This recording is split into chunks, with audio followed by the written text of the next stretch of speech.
Malik Carr, aka Poot, is a character that appears in all 5 seasons of The Wire, first working in the pit for the Barksdales under D'Angelo alongside other low-level dealers like Bodie and Wallace. In spite of being the only one of the original crew who survived the course of the show, in fact, if I remember correctly, he's the only non-background street character from season 1 not dead or in prison by the end of the show. But in spite of that, I've never really found Poot to be that interesting. He's often in the background, offering very little in comparison to those around him. It's fitting then, I guess, that he is the one who ends up living a standard civilian life by the end of the show. I mean, when you consider the tragedy of Wallace's storyline, D'Angelo's battle with himself to stay loyal to the family or leave the game, and of course Bodie, who gets the most amount of growth from the original Orange Couch crew, Poot is just kinda there. And not to mention, he wants his hairline to be one way, but it's the other way. But if we offer him some introspection, he is a character that's a lot more interesting than he first appears. I mean, even when you consider the things he was involved in, having retired from the game, Poot would surely have some stories to tell about his time in the hood, since he's now a civilian, a regular flag-saluting motherfucker. Perhaps in-universe, Poot might be invited to community centres, churches and YouTube podcasts to talk about his experiences on the streets to deter young wannabe kingpins. He was on the streets during the formation of the New Day Co-op, experiencing firsthand a paradigm shift of the Baltimore drug trade. He was in the thick of it during the Barksdale-Stanfield War of Season 3, narrowly avoiding being murdered during an attack by Snoop, and with Bodie he then goes on to work for Marlowe. Perhaps one story he won't be telling young hoppers, but one that will stay with him, is the murder of his close friend Wallace. Oh, indeed. Come to think of it, what I perhaps mistook as uninteresting regarding Poot is actually his stoicism, in that Poot be hard, proper hard.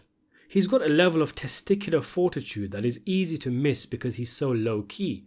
Consider what spotting Brandon and the subsequent torture did to Wallace. It drove him to snitching and drugs. But Poot was also there with Wallace, and he was unfazed by it. For all his big talk, Bodie struggled to take out Wallace, and surprisingly it's Poot, his eyes heavy with tears, who pushes Bodie to pull the trigger as to not prolong the trio's suffering, and it is he who takes the gun from Bodie and delivers the killing shot, placing the burden equally upon himself. In Season 3, after an attack on his corner, Poot plays dead and gets up in a pool of the blood of a fellow Barksdale soldier. And in Season 4, after coming out of prison and learning that all his people are either dead or in jail, he goes to work for Marlowe, the man they were warring with. One boss same as the next, as he says. Before we continue, be sure to scroll down below and get yourself a jab of that subscribe button before you get burnt and your dick ends up looking like a fried chicken wing. There's something quite remarkable in all this. Poot's psyche is so ingrained into the game that he is unfazed by everything around him. He seems to have this attitude where he knows what it is and he goes with the flow. He might acknowledge changes be afoot, world going one way, people another, but he doesn't battle with internal anguish like Bodie when, say, little Kevin is killed. The game is the game, and Poot seems to have internalized this fact a long time ago. I would argue, to bring in the many chess symbolisms of The Wire, that Poot is the smart-ass pawn that Bodie talked about in Season 1, mistakenly thinking he could be a smart-ass pawn and reach the other side. But the true smart-ass pawn is the one who knows what he is and remains content with his place in the system, much like how Poot was. I'm not saying this was intentional, but with Poot's short stature and his round, baldy head, he even looks like a pawn. For sure, just being a simple, unambiguous character, Poot is also able to articulate some great points in his usual simple way. We just getting old. So y'all go to the movies. So I guess you need to bang a while longer, then come back, see if we got something. And a particular favourite of mine, do the chair know we gonna look like some punk-ass bitches out there? Which, humour aside, is actually a really great point, as Poot, being the soldier that he is, recognises something that Stringer failed to do, that it's not all about product, that reputation counts, and if the Barksdales easily give up territory, it will have tangible effects on their street rep. It's interesting that someone so deeply embedded into the game is one who got out, and we're all surprised to see Poot working at Jacob's Athletic Shoes and Sportswear in Season 5, or Foot Locker as many fans think of it as. I just got tired, shit got old, as he tells Dookie. But chances are the death of Bodie was perhaps the last straw for him. Poot's final scene on the corner was quite melancholy, with it just being him standing there and some faceless guy behind him. And being as elusive as he is, how low in the pecking order he is, it must have been easy for Poot to just walk away from the corners without Marlowe sending retribution. Poot was clearly smart enough to realise that the best way to win the game is simply not to play, harking back to a line said by Marla in a scene between her and Daniels. So he gets out. The game is won by not playing, oh no doubt, and Poot's subtle development over the course of the show is perhaps him taking on the lessons learned by Bodhi over the course of the show and using them to realise this life is a dead-end one. Looking at Bodhi's final scene, Poot pleads with his friend to run with him, but Bodhi refuses, putting a hand on Poot's shoulder, pushing him away. Permission, in a sense, for him to run alone and leave Bodhi there, because Bodhi has made a decision to make a last stand. Symbolically, we can also take this to be Poot being given permission by the streets to leave the game, and thus his story is a rare one, along with the likes of Cutty, of someone who got out.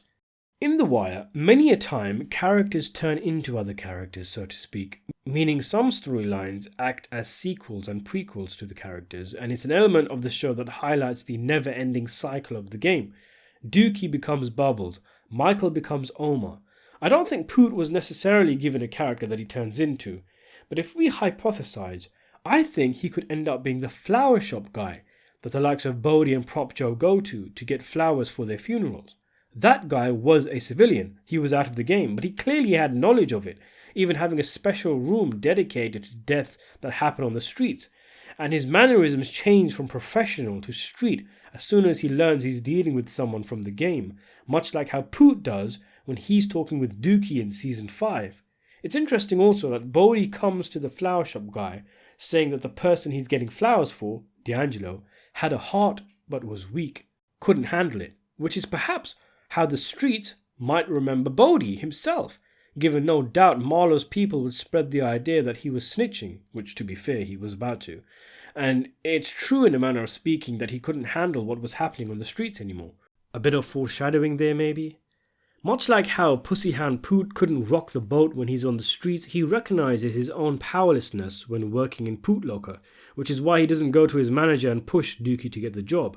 The manager left, told Poot he was the man for an hour, and Poot ain't gonna give a fuck when it ain't his turn to give a fuck. He doesn't get emotionally invested and thus destroying himself in the process like Bodhi did. He was smart, he was very lucky, and for him the game was just a job, as best symbolised by the fact that the last time we see him, he was working a job. Stringer once said in Season 1, what they're gonna do, get out the game and get a job? But shit, look at Poot up in here. There's no reason to think he couldn't even get a GED and really make something of himself. But from what we know of him, he will probably remain in a non-dramatic, menial role for the rest of his years. In some ways, the working man's grind is also a prison of some sort. Poot is now a wage slave. Is it too much of a stretch to suggest that the show might be insinuating this by giving Poot a black and white uniform, which looks like a classic prison uniform? However, is he alive? Does he have hands? Does he have a face? Yeah? Well, then he is one of the show's winners. The black and white could also hark back to the idea of the chessboard, re-emphasizing that Poot is the smart-ass pawn that made it to the other end of the board. And given pawns can choose to be any kind of other player once they reach the end, Poot instead chose to leave the board entirely and become a civilian.